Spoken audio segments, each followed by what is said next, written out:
Es un gusto poder estar compartiendo con ustedes. Vamos a hablar un poco acerca de lo que es la enfermedad hipertensiva del embarazo, que por supuesto sabemos que es una de las patologías más frecuentes que nos complican la gestación y que representa una carga muy importante a nivel de salud pública. Vamos a repasar un poco acerca de esta condición. Se dice que la preeclampsia es un trastorno multisistémico que afecta aproximadamente al 5% de las mujeres embarazadas y, como decíamos, es una de las principales causas de morbilidad y mortalidad materno-perinatal. A nivel mundial genera aproximadamente 76,000 muertes en mujeres y 500,000 bebés que mueren anualmente por esta condición. Cuando se habla de la patogenia de la enfermedad, se habla de dos etapas principales. La primera es causada por una invasión superficial del trofoblasto que resulta en una remodelación inadecuada de las arterias espirales, es decir, un mal desarrollo de lo que es la implantación. Y la segunda involucra una respuesta materna a esta disfunción endotelial y a un desequilibrio entre los factores angiogénicos y antiangiogénicos. Se habla de cuatro teorías principales: el implante placentario con invasión trofoblástica anormal a nivel de los vasos uterinos, la tolerancia inmunológica inadaptada entre los tejidos maternos, paternos y fetales, una mala adaptación materna a los cambios cardiovasculares o inflamatorios del embarazo normal y a los factores genéticos, incluyendo genes heredados que predisponen en influencias epigenéticas. Se han realizado muchas búsquedas para predecir efectivamente qué pacientes van a desarrollar la enfermedad y se han hablado de muchas pruebas. Sin embargo, hasta la fecha no se ha podido determinar una prueba que sea altamente sensible para la detección de este tipo de condiciones. Entonces, por el momento se considera que la herramienta más importante es la detección de los factores de riesgo. Y es algo básico que tenemos que hacer en cada una de las pacientes que nosotros atendemos en el control prenatal. A lo largo del tiempo se han hecho diferentes pruebas, como la prueba de Rollover-Test, en el cual se hacen mediciones de la presión arterial. Se han hecho mediciones de diferentes componentes hormonales y enzimáticos: gonadotropina coriónica, alfa-fetoproteína, estriol, el PAP-A, la inhibina A, etcétera. Sin embargo, ninguno ha resultado al momento lo suficientemente fuerte para medir la probabilidad de esta enfermedad. Eh, por eso es que seguimos diciendo que la historia clínica y la identificación de los factores de riesgo siguen siendo determinantes para definir a qué paciente le vamos a brindar la profilaxis para la preeclampsia. Se ha definido la preeclampsia como la aparición de hipertensión acompañada de proteinuria significativa arriba de las 20 semanas de gestación. Actualmente ya el edema no es parte de la definición de preeclampsia y hay que tomar en cuenta que en un porcentaje de las pacientes no vamos a encontrar proteinuria significativa. Sin embargo, tenemos que encontrar, en ausencia de proteinuria, indicativos de daño a órgano terminal. ¿Cómo se clasifican los desórdenes hipertensivos? Se clasifican como síndrome de preeclampsia y eclampsia, hipertensión crónica de cualquier etiología, preeclampsia sobreagregada a una hipertensión crónica y hipertensión gestacional, que es una condición en la cual también se presenta la hipertensión arriba de las 20 semanas, que sin embargo no se acompaña ni de proteinuria ni de los hallazgos significativos de daño a órgano blanco. Decimos entonces, el parámetro de presión arterial para considerar que ya hay una alteración es de 140-90. Si ese hallazgo lo encontramos abajo de las 20 semanas y no presenta proteinuria, usualmente lo identificamos como una hipertensión crónica.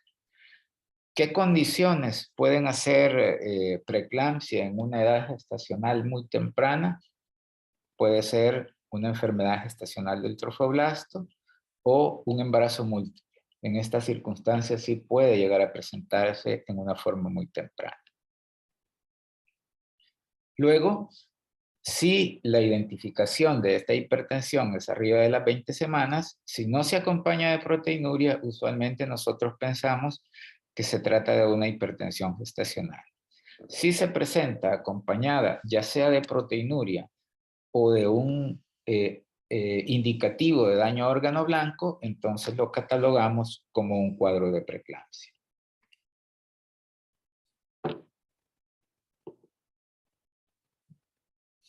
Se define, decíamos, la preeclampsia como una elevación de la presión arterial arriba de 140-90. En al menos 2 ocasiones, medidas con 4 horas de diferencia en mujeres previamente normotensas. Y que por supuesto, decíamos, puede estar acompañada ya sea de proteinuria, de evidencia de disfunción de órgano materno, principalmente daño a nivel hepático o a nivel sanguíneo, y de la disfunción uteroplacentaria que puede estar representada por una disminución en el índice de líquido amniótico o por una restricción del crecimiento intrauterino. Aquí en la tabla podemos observar hipertensión gestacional, presión de 140-90 arriba de las 20 semanas, en pacientes que antes de esa edad habían estado normotensas y que por supuesto no se acompaña de ninguno de los hallazgos que vamos a encontrar en la preeclampsia, como proteinuria significativa, que hablamos arriba de 300 miligramos de proteínas en orina de 24 horas, un índice de proteína creatinina arriba de 0.3, o si es una prueba de tira reactiva, arriba de una cruz. Hallazgos de compromiso a nivel de órgano blanco, como un recuento de plaquetas menor a 100.000, signos de insuficiencia renal, como una creatinina arriba de 1.1, niveles de transaminasas elevados, síntomas cerebrales como dolor de cabeza, trastornos visuales, convulsiones o edema pulmonar. Y por supuesto, actualmente la división de la preeclampsia es preeclampsia con signos de gravedad y preeclampsia sin signos de gravedad. ¿Cuáles son los parámetros con los cuales nosotros vamos a hacer diagnóstico de una preeclampsia con signos de gravedad? Una hipertensión arriba de 160-110, la presencia ya sea de la proteinuria o de daño a órgano blanco, incluyendo lo que es el dolor de cabeza, las alteraciones visuales, el dolor abdominal superior, oliguria, convulsiones, la elevación de la creatinina, la disminución de las plaquetas, elevación de las transaminasas, edema pulmonar o lo que representa la disfunción uteroplacentaria, que es la restricción del crecimiento intrauterino. Una de las complicaciones más serias y temidas de la preeclampsia es el síndrome HELLP, el cual contiene lo que es la hemólisis, la plaquetopenia y la elevación de las enzimas hepáticas. Por supuesto, vamos a requerir algunas pruebas diagnósticas como un frotis de sangre periférica, la medición del conteo de plaquetas y las enzimas hepáticas para determinar si nos encontramos ante un síndrome HELLP. Ya un conteo de plaquetas abajo de 150.000 representa un valor de alerta, ¿verdad? Y mencionábamos, abajo de 100.000 ya es un valor sumamente significativo.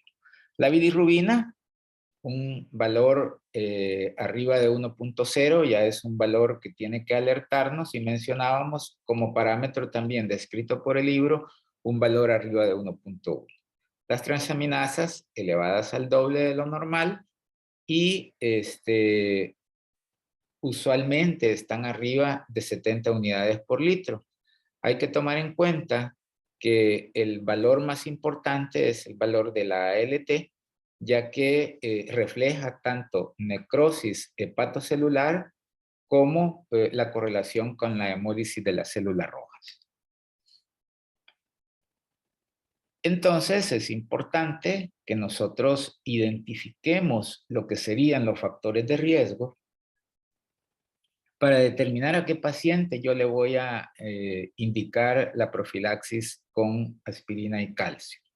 Si vemos en esta tabla se habla de los diferentes parámetros que podemos evaluar, siendo el más alto o el más importante el antecedente de una preeclampsia previa, el cual nos da un riesgo relativo de 8.4, y la hipertensión crónica, que nos da un riesgo relativo de 5.1.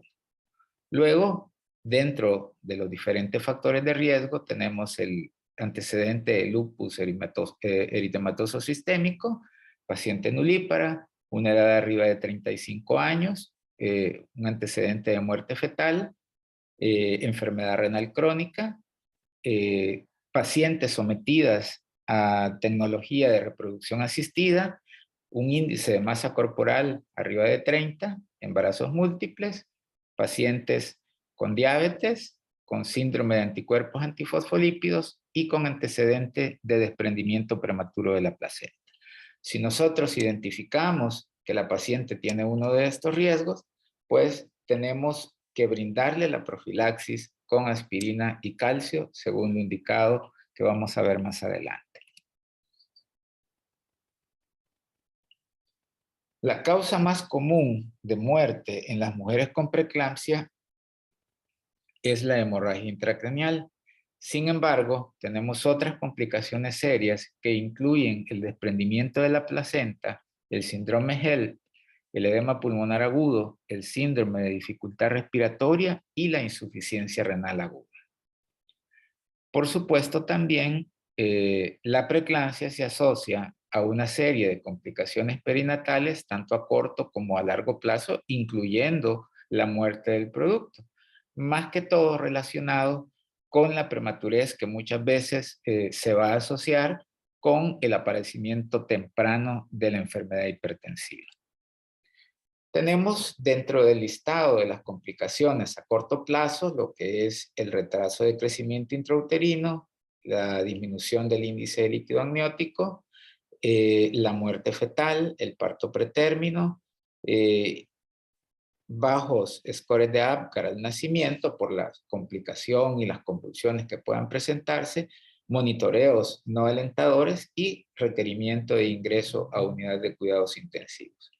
Y dentro de las complicaciones a largo plazo, pues por supuesto el daño cerebral y toda la serie de complicaciones relacionadas a la hipoxia y a la prematurez extrema, bajo nivel intelectual, problemas auditivos, visuales y problemas crónicos cuando este producto crezca, problemas de resistencia a la insulina, diabetes, enfermedad coronaria e hipertensión. ¿Cuáles son entonces las medidas profilácticas? Iniciar la aspirina entre las 11 y las 14 semanas a una dosis de 150 miligramos cada noche. Usualmente 150 miligramos es la recomendación de la literatura, pero como la presentación de la aspirinita es de 100 miligramos, nosotros le damos una dosis de 100 miligramos cada noche hasta las 36 semanas. ¿Por qué le damos la aspirina hasta las 36 semanas? Para evitar algún efecto o alteración en la coagulación en el momento del parto. La aspirina ha demostrado en todos los metanálisis que sí es efectiva en la disminución del riesgo de preeclampsia. Si la literatura dice, no es en sí que no le va a dar preeclampsia, pero en todos los estudios metanálisis que se han realizado con aspirina, dicen que va a evitar que si le llega a dar preeclampsia, o va a disminuir, más bien dicho, que si le da la preeclampsia, sea en una forma de preeclampsia con signos de gravedad. Entonces, probablemente siempre le va a dar, pero le va a dar en una forma menos grave. Y lo que es el suplemento de calcio en una dosis de 1.5 a 2 gramos de calcio elemental, que hay algunos estudios que sí dicen que muestra un beneficio fuerte, algunos que lo ponen en tela de juicio, pero como recomendaciones, tanto el uso de la aspirina como el suplemento de calcio para disminuir el riesgo de preeclampsia. Es importante que cuando nosotros tomamos la presión arterial, la paciente haya descansado por lo menos 5 minutos para que pueda estar en una mejor condición, y que la midamos en ambos brazos y que la corroboremos en varias ocasiones para que no nos vayamos a topar con un diagnóstico erróneo. En los países donde se encuentra disponible, se recomienda la utilización de marcadores bioquímicos y la realización de flujometría de la arteria uterina. Lamentablemente nosotros no contamos con ellos, pero en algunos países más desarrollados se utiliza lo que es la PLGF y el PAP-A para pronóstico de preeclampsia, y por supuesto es algo, lo que sí nosotros podemos implementar es la medición del índice de pulsatilidad de la arteria uterina, que se toma entre las 11 y las 14 semanas de gestación. Decíamos, una recomendación: índice de pulsatilidad de la arteria uterina, que debe realizarse a través de una ecografía transabdominal entre las 11 y las 14 semanas de gestación. ¿Qué dice la evidencia en cuanto al manejo de la paciente con hipertensión crónica?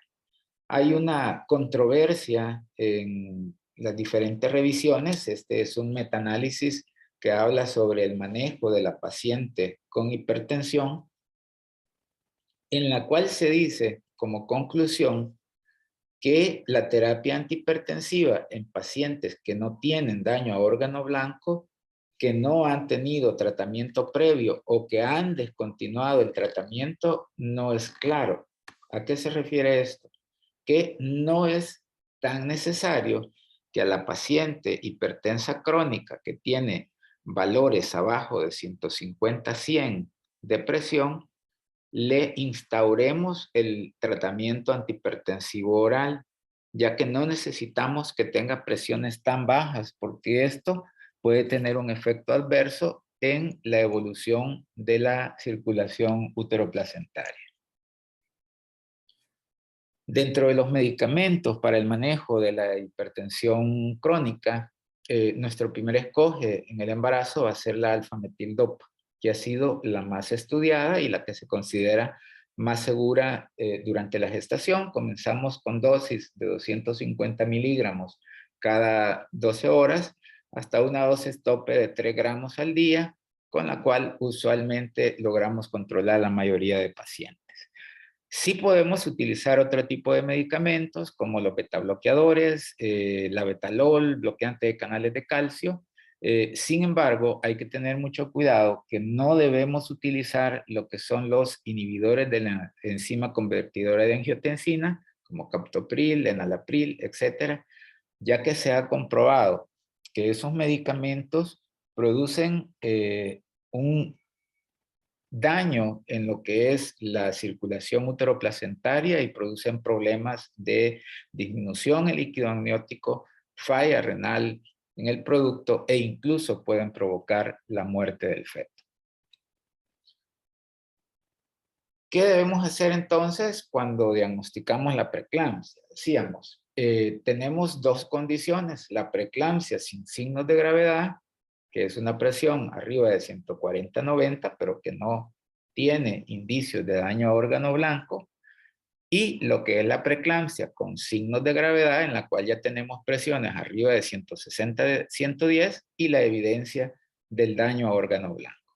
Es importante que nosotros hagamos una evaluación adecuada del feto ya sea con monitoreo fetal electrónico y de preferencia haciendo una evaluación con ultrasonido e incluso si tenemos la disponibilidad hacerle estudios de flujometría Doppler. La flujometría Doppler evalúa lo que es la perfusión a nivel de la arteria umbilical, a nivel de la arteria cerebral media, y se evalúa también lo que es el ductus arterial en el feto y nos ayuda a determinar si el feto se encuentra en condiciones estables o requiere alguna intervención. Básicamente, los estudios de flujometría están indicados cuando hay problemas de preeclampsia y cuando hay problemas de restricción de crecimiento intrauterino.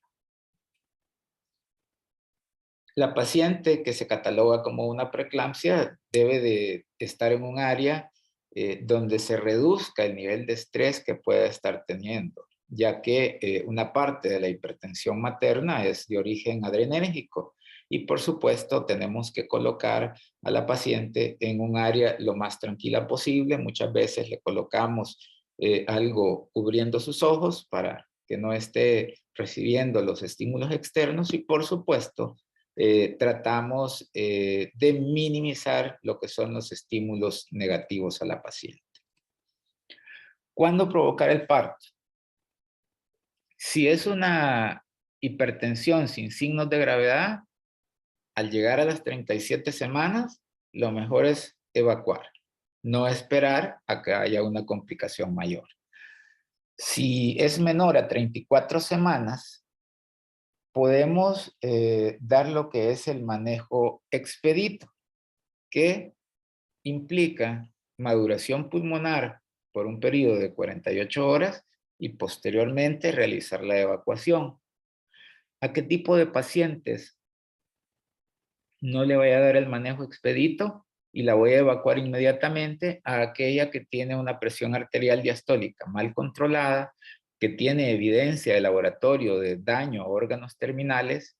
Si yo diagnostico compromiso fetal, si la paciente convulsiona o si hay síntomas que no responden a la terapia apropiada. Acá tenemos el flujograma.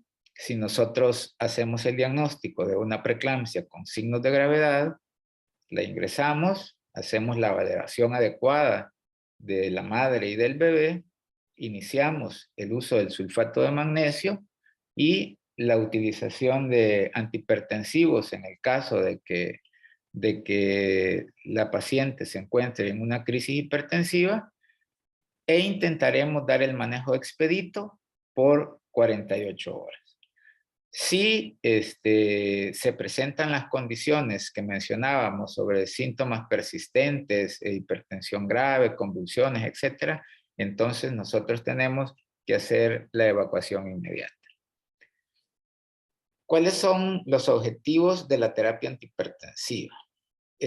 Minimizar el riesgo de un accidente cerebrovascular materno, prevenir el desprendimiento prematuro de la placenta, mantener la presión arterial lo suficientemente alta para que pueda perfundir la placenta adecuadamente y ganar tiempo para una mayor evaluación o para una referencia cuando nos encontremos en un hospital o en una unidad de baja complejidad. ¿Cuáles son los agentes que podemos utilizar para el manejo de la crisis hipertensiva? Hidralazina, labetalol, nifedipina y se describe también el uso de la clonidina. En nuestro medio, nosotros utilizamos la hidralazina como primer escoge, ya que no contamos con el labetalol. Es un vasodilatador arteriolar directo de rápido inicio de acción, útil para la crisis hipertensiva, que puede usarse tanto oral como de forma endovenosa. En el momento de la crisis, por supuesto, lo vamos a utilizar a través de la vía endovenosa. No es una primera opción en los países que se encuentra disponible el labetalol. Sin embargo, para nosotros sí es primera opción. ¿Cómo se utiliza la hidralazina? Podemos iniciar con una dosis de 5 miligramos endovenosa seguida por dosis de 5 a 10 miligramos cada 30 minutos en número máximo de 3 dosis, o podemos utilizarlo en infusión de 0.5 a 10 miligramos por hora. Precaución con el uso de hidralazina, que de repente nos puede hacer una hipotensión marcada, ¿verdad? Y por eso tenemos que estar vigilando. Efectos secundarios de hidralazina: rubor, dolor de cabeza y taquicardia materna. La betalol. El abetalol es un alfa-1 y beta bloqueador que tiene una actividad simpática intrínseca. Es de rápido inicio de acción y decimos es muy útil para la crisis hipertensiva. También puede usar por las dos vías, pero en la crisis lo utilizamos por la vía endovenosa. ¿Cuál es la dosis del abetalol? Podemos utilizar bolos de 10 a 20 miligramos endovenosos cada 10 minutos hasta una dosis máxima de 300 miligramos. O podemos utilizarlo en infusión 1 a 2 miligramos minutos, incrementando 1 miligramo cada 15 minutos hasta un máximo de 4 miligramos minutos. Precauciones para el uso del abetalol: asma, y como efecto secundario en algunas pacientes puede presentarse bradicardia fetal. Por supuesto, siempre independientemente del medicamento tenemos que estar dando seguimiento con el monitoreo fetal electrónico. Nifedipina. La nifedipina es un bloqueador de los canales de calcio que causa relajación directa del músculo lisovascular. Se utiliza por la vía oral, no por la vía sublingual, porque puede darnos una hipotensión muy marcada. Y por supuesto tiene que ser la nifedipina de acción rápida de 10 miligramos, no la presentación de liberación prolongada. La dosificación para la crisis hipertensiva es 10 miligramos y podemos repetirla en un lapso de 60 minutos. En alguna literatura se habla de la interacción entre el uso de la difedipina y el sulfato de magnesio. Sin embargo, se ha visto que el riesgo de bloqueo neuromuscular por el uso concomitante de estos medicamentos es muy bajo, así que no existe contraindicación para su uso combinado. Y por supuesto sabemos que ante cualquier problema de intoxicación tenemos a la mano lo que es el gluconato de calcio.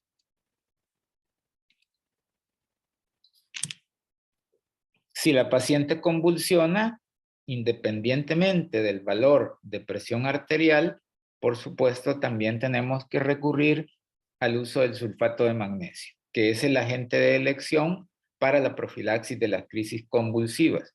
Hay que tomar en cuenta que si bien es el medicamento que ha demostrado ser más efectivo, también puede tener efectos secundarios que nosotros tenemos que estar vigilando. Cuando una paciente convulsiona y presenta un cuadro de eclampsia, es importante que estemos evaluando lo que es la escala de coma de Glasgow, porque si el Glasgow es menor de 8, yo tengo que dar un soporte ventilatorio. Así que es muy importante, una vez que la paciente ha convulsionado, siempre en todas las notas posteriores, aplicar lo que es la evaluación de la escala de Glasgow, que se basa en la apertura ocular, la respuesta verbal y la respuesta motora. Si todos los parámetros están bien, nos da un valor de 15 y por supuesto, si el valor es menor de 8, hay que estar pensando en el soporte ventilatorio para evitar mayores complicaciones. Ahí tenemos la imagen de los lugares donde hacemos la estimulación física y los lugares donde podemos evaluar la respuesta motora. ¿A qué pacientes entonces le vamos a indicar el sulfato de magnesio? A toda preeclampsia que identificamos con signos de gravedad y, por supuesto, si hemos diagnosticado un síndrome HELP o un cuadro de eclampsia. ¿Qué posibles efectos pueden tener las convulsiones? Muchas veces la convulsión por la hipoxia que genera puede presentar cuadros transitorios de bradicardia fetal. en más del 50% de las ocasiones, por lo que tenemos que estar muy pendientes de la frecuencia del bebé. Puede presentarse una abrupción de placenta en un 10 a un 20% de los casos, neumonía por aspiración en un 5 a un 10% de los casos, hemorragia cerebral, particularmente en mujeres mayores, pérdida temporal de la visión o amaurosis, coma debido al edema cerebral y cuadros de psicosis que pueden durar hasta 2 semanas. Decimos el sulfato de magnesio es el agente de elección para la profilaxis y el control de las convulsiones. Esperamos que en un periodo de 1 a 2 horas ya estas estén controladas. Si la paciente convulsiona después de la impregnación con el sulfato de magnesio, podemos cumplir dosis adicionales. Se ha demostrado en los diferentes estudios que el sulfato de magnesio es superior a fenitoína y, por supuesto, no es recomendable la utilización de diazepam en la paciente que convulsiona por preeclampsia. Siempre nuestro primer escoge va a ser sulfato de magnesio. Estos son los esquemas del sulfato de magnesio. El tradicional intramuscular, que es el esquema de Pritchard, y los dos esquemas endovenosos, que son Sussman y Cibail. El esquema de Pritchard comprende 14 gramos de impregnación, 4 gramos endovenosos y 10 gramos intramuscular, y luego se queda con una dosis de mantenimiento de 5 gramos intramuscular cada 4 horas. ¿Cuál es la dificultad? Son inyecciones sumamente dolorosas que requieren una técnica especial para su administración. Si nosotros tenemos disponibilidad de bomba de infusión, lo mejor sería utilizar el esquema endovenoso. Los dos esquemas endovenosos, Sussman pone una dosis de impregnación de 4 gramos y una dosis de mantenimiento de 1 a 2 gramos endovenosos cada hora. Y Cibail pone una dosis de impregnación de 6 gramos y una dosis de mantenimiento de 2 a 3 gramos por hora. ¿Cuál es el que nosotros utilizamos? Es el esquema de Sussman, con 4 gramos de impregnación y 1 a 2 gramos cada hora. Efectos secundarios del sulfato de magnesio: debilidad, parálisis y toxicidad cardíaca. Por eso tenemos que tener mucho cuidado en el seguimiento de la paciente que está con sulfato de magnesio. Por supuesto, vamos a vigilar lo que es la diuresis, porque sabemos que por ahí se está eliminando, y evaluar los reflejos osteotendinosos, la frecuencia respiratoria y el nivel de conciencia. Es importante siempre verificar las viñetas de los medicamentos, ¿verdad? Porque muchas veces pueden confundirse y podemos administrar un medicamento no correspondiente. ¿Qué hacemos si sospechamos una sobredosis de sulfato de magnesio? Pues sabemos que el antídoto es el gluconato de calcio. Utilizamos 10 ml de una solución al 10% y lo administramos en forma endovenosa lenta en un periodo de más o menos unos 3 minutos. Es importante que los centros de atención cuenten con protocolos establecidos para la adecuada preparación del medicamento, la evaluación previa y posterior a la administración, la evaluación de los efectos secundarios y el manejo de la toxicidad. Y es por eso que en nuestro país se creó lo que es el Código Naranja, en el cual se establece la revisión de lo que es el tema de la hipertensión en el embarazo y los protocolos de manejo para el manejo de la crisis y el seguimiento de las pacientes. Sí es importante. Para nosotros en obstetricia, una paciente que convulsiona, lo primero que tenemos que pensar es que se trata de un cuadro de preeclampsia, si no tiene antecedentes. Pero hay que tomar en cuenta que dentro del diagnóstico diferencial tenemos lo que es la epilepsia crónica, los cuadros de encefalitis, meningitis, tumores cerebrales malformaciones cerebrovasculares como aneurismas, abscesos cerebrales secundarios a infecciones parasitarias o fúngicas y los cuadros de malaria severa. ¿Qué pasa con la paciente que convulsiona después de la administración de la impregnación del sulfato? Decíamos, podemos cumplir 2 dosis más de 2 gramos de sulfato de magnesio. Si después de la segunda dosis adicional la paciente continúa convulsionando, yo le debo administrar un goteo de fenitoína sódica. Usualmente puede calcularse a 17 miligramos por kilo de peso o utilizar la dosis estándar de 1 gramo, 4 ampollas de fenitoína en 250 cc de solución salina normal a pasar en un periodo de 1 hora y luego nos quedamos con una dosis de mantenimiento de 100 miligramos cada 8 a 12 horas. ¿Qué hay en relación al uso de esteroides? Las revisiones del uso de esteroides dicen que no se recomienda tratar el síndrome HELLP con esteroides. Algunos estudios pequeños sugieren que sí puede haber cierto grado de mejoría, pero no hay una evidencia significativa. Si yo quiero utilizarlo, puedo utilizarlo, no hay problema, pero realmente no está demostrado que el beneficio en la paciente vaya a ser 100% significativo. Transporte, bueno, hay que tener cuidado, ¿verdad? Si nos encontramos en un lugar donde no tenemos las condiciones adecuadas para atender a la paciente, tenemos que referirla, por supuesto, en las mejores condiciones y ya impregnada.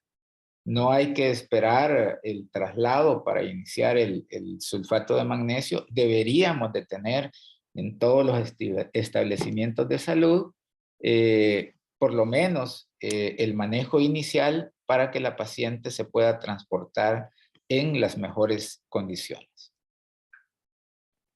Mencionábamos que en nuestro país tenemos lo que es el Código Naranja. Este establece el manejo por un equipo mínimo de 3 personas que incluyan un médico, personal de anestesia y enfermera, en el cual el médico será el coordinador encargado de dirigir las acciones, evaluar la necesidad de traslado o qué acciones vamos a tomar. El asistente 1, que será el encargado del monitoreo de los signos vitales y de la oxigenoterapia, por lo cual debe ser el personal de anestesia. Y el asistente 2, que será el responsable de la toma de muestra de exámenes y cumplimiento de medicamentos, que será el personal de enfermería. Sabemos que la única cura disponible al momento para la preeclampsia es el parto. Y por supuesto, lo importante es que el parto sea en el momento oportuno y en las mejores condiciones. Lo ideal sería que fuera un parto vaginal en la medida de lo posible, ya que así evitamos el riesgo de someter a la paciente a procedimientos quirúrgicos que pueden empeorar la condición. Por supuesto, si tenemos embarazos muy tempranos, abajo de 34, vamos a tratar de demorar el parto para obtener la madurez pulmonar o para evaluar un traslado a un lugar más adecuado. Y hay que tomar en cuenta que la hipertensión gestacional puede ser una enfermedad progresiva y que aunque en un primer momento no se trate de un cuadro de preeclampsia, puede ir evolucionando hacia un cuadro más severo. ¿Qué anestesia debemos de darle a la paciente con preeclampsia? La anestesia epidural es la anestesia de elección. Sí puede utilizarse otro tipo de anestesia regional e incluso la anestesia general. Sin embargo, hay que tomar en cuenta las precauciones. Para poder dar una anestesia raquídea tenemos que tener plaquetas mayores o iguales a 100,000, que la paciente no tenga un compromiso neurológico, que no hayan trastornos en la cascada de la coagulación y que por supuesto las presiones arteriales ya se encuentren controladas y ya estén en valores más estables. Otra condición, no hay que suspender el goteo de sulfato de magnesio durante el transoperatorio. El goteo siempre hay que mantenerlo para evitar que la paciente vaya a convulsionar o que convulsione nuevamente. En el caso de que yo le administre anestesia general, hay que tomar muchas precauciones e idealmente la tiene que dar el personal más capacitado. ¿Por qué? En el momento de la anestesia general puede haber un incremento bastante serio de la presión intracraneana y puede presentarse un cuadro de hemorragia intracerebral. ¿Qué pasa con el manejo de la presión arterial ya en el periodo del puerperio? Vemos cuáles son los fármacos compatibles con la lactancia. Tenemos metildopa, labetalol, nifedipina. Ahí sí ya podemos dar captopril y enalapril. ¿Cuáles son incompatibles con la lactancia? Atenolol, nadolol y dialteacin. ¿Qué recomendaciones hay al respecto? En el caso del periodo puerperal, el uso de la metildopa se ha asociado con problemas de maternity blues o depresión postparto. En ese sentido, el primer escoge sería el uso de enalapril, de los medicamentos que nosotros tenemos disponibles en nuestro medio. Si bien la metildopa es seguro, como les mencionaba, sí se ha visto que hay una mayor incidencia de depresión postparto. ¿Cuáles son entonces los mensajes claves? Los proveedores de atención deben de ser capaces de reconocer prontamente las diferentes presentaciones de hipertensión en el embarazo. Los proveedores de atención deben de ser capaces de identificar el monitoreo y manejo apropiado de esta condición, tomando en cuenta las necesidades de traslados hacia un nivel mayor de atención cuando sea necesario. Debemos de manejar adecuadamente las convulsiones y las crisis hipertensivas. Sabemos que el sulfato de magnesio es un medicamento costo efectivo y que por supuesto debemos estar preparados y tenerlo a disposición en todos nuestros puestos de salud. Esto es lo que queríamos compartir y por supuesto quedamos abiertos al periodo de preguntas.